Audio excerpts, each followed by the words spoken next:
All right, so it is the next day. It is beautiful and sunny and probably like, I don't know, mid 50s or so. So today I'm gonna be tackling the tree there.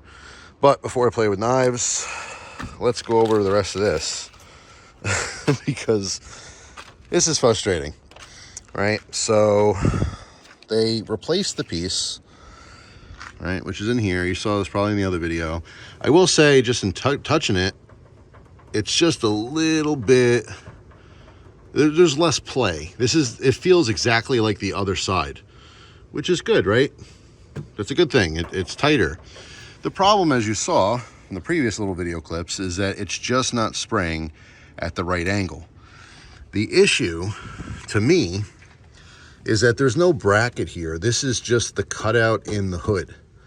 So now that Toyota had replaced it themselves, which, by the way, I'm happy they did, because originally I was just going to order the piece and thought, you don't have to bother the dealership. I'll just order the piece, put it in, I'm good to go. I'm glad I didn't do that. It's a $30 piece. I would have just paid 30 bucks for nothing and been right back to square one. So my concern is I don't know what to do now. Now, as you saw in the previous video, I was like the last appointment because of my schedule, so they were closed. Today is Sunday, so I can't even call them today. I'll call them tomorrow, explain that it's not fixed. But the predicament that I'm in is that even if I bring it back to them, what are they going to do? You know what I mean? I don't even know if this is something that it can be fixed. It just might be what it is, you know? And on the grand scheme of things, it's not that big of a deal. Half the fluid makes the window. It does, you know, wash the window. It's just annoying.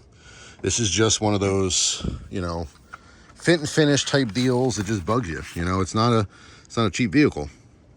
So it's more of an annoyance than, you know, a functional concern of mine. By the way, I still have my little Bigfoot there. All right, so here's something I did want to go over. And I have to say, I do really like this dealership. It's not them specifically, it's just dealerships in general. And I think this totally sucks. I think this is really stupid, but that's just what it is.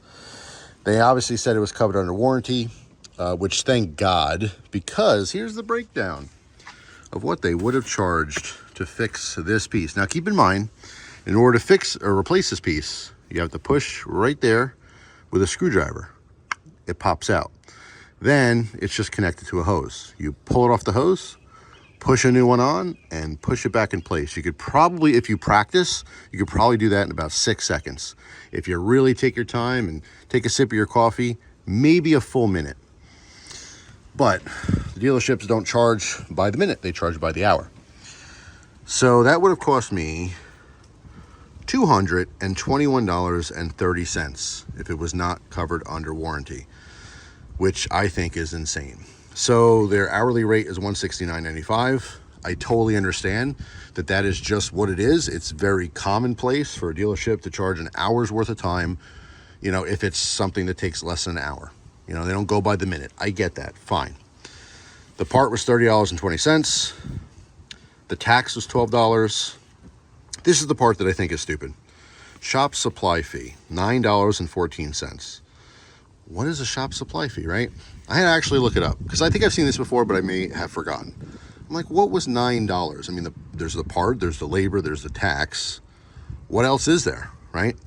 So this is a common thing that dealerships do, and they're basically charging for miscellaneous parts and items they need to resolve your issue. So let's say they're replacing something and there's a couple random bolts or screws, or they have to use some kind of special cleaner or lubricant or something. That's what the parts, or excuse me, that's what the shop supply fee is supposed to cover.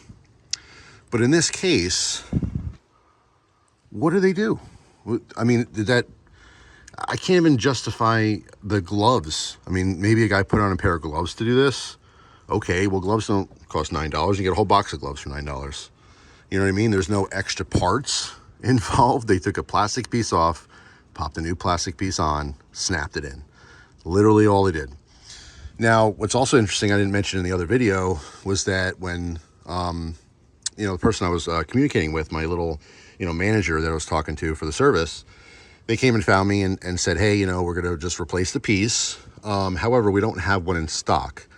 What we're going to do is there's another customer who had ordered one because they're coming in next week. We're just going to use theirs so you can get this done today, and we'll order them another one. So what that tells me is that there's at least one other person that I know for sure who has a Gen 3 Tacoma who had the exact same issue, at least, because they're still getting the exact same part, right? So that I thought was kind of interesting. But yeah, that's pretty much it for now. Like I said, this saga will continue because I'd like to see some kind of resolution to this. I want to see this fixed. It just bugs me. You know what I mean? It's not like it's important. It's not like it's not totally functional. It does function enough, you know, to clean the window, which is important. Obviously, you got to drive around and clean windows. But man, you tell me in the comment section, would that bug you? I just don't know what to do outside of bending the cowl on the hood, which clearly I'm not going to do. There's just no way to adjust it. There's no wiggle room. The nozzle itself is non-adjustable. You know what I'm saying? The end of it, it's not like I can just like angle it, you know, just a little bit so it misses. Just annoying. That's all. Just an annoying thing. But we'll see. Maybe in the future, if I resolve this issue, I'll certainly let you guys know. But again, I'm not even sure if it's worth bringing it to the dealer, because at this point, I'm not sure what they're going to do about it. My biggest issue here, there's two things. First of all, that shop supply fee, total BS charge. I hate that, but nothing I can do about that. What actually bothers me is that this, you know, went in, they did the other services, they did the, you know, the inspection, all the parts and stuff, rotated the tires, you know, and they didn't test this. Do you know what I'm saying? They probably looked at it for a second. They probably took it off. This is what I'm assuming. It's not, I don't know this for sure. I'm assuming they took it off, looked at the nozzle, saw that it was clean, and just decided to put a new one on there. But when they popped the new one on there, they didn't go in and check it. They couldn't have. Or maybe they went in the truck and, you know, again, this is the end of the day. Guys want to go home. I think maybe the job was rushed because, or they just thought, well, I don't know what else to do. You know what I mean? But I feel like more or less the tech went inside the truck, turned on the fluid, it sprayed on both sides, went, we're good. And that's it. Didn't actually take notice that half the spray was making it on the passenger side, not the full spray. You know, granted, it's a little bit difficult to see. I happen to notice it myself. But remember, I drove around for months without even knowing that it was wrong or something was up. So it's not like it's obvious. But because I told them specifically what was happening, I would think they would check that specifically, but I guess not. So just an example, nothing's perfect. I think when you go to the dealership, you have a better chance of getting everything done properly. You're definitely going to pay for it. You'll pay 3 to 5 times as much money just to have the assurance that maybe you have a better chance of getting your problem solved, but there's still no guarantees. I've had many problems at dealerships, just like I've had many problems at just, you know, hole-in-the-wall tire shops. As you guys know, my wonderful history of car repairs or car not repairs. So anyway, that's all. Just a little update. I'm kind of at a standstill. If you guys have ideas, you know, let me know. If you ever had a 3rd gen or do have a 3rd gen Tacoma and have this issue, did you get a resolution? I'm gonna have to dig deep on the forums online and see if someone had this problem and resolved it. But you know, my quick research, I didn't see this specifically. It's like, you know, older versions of the truck and stuff, and where they're completely different. But anyway, that's it. I'm going to enjoy doing some chopping, enjoy the weather, maybe sit on my deck for once, for the first time this season, just look at the sky for a little bit. Tomorrow, I don't know when you're going to see this video. I'm filming it on Sunday. But everyone's going to be looking at the sky tomorrow, right, for the eclipse. So just be careful. Obviously, you're supposed to be using those glasses. Don't get permanent eye damage trying to look at it straight.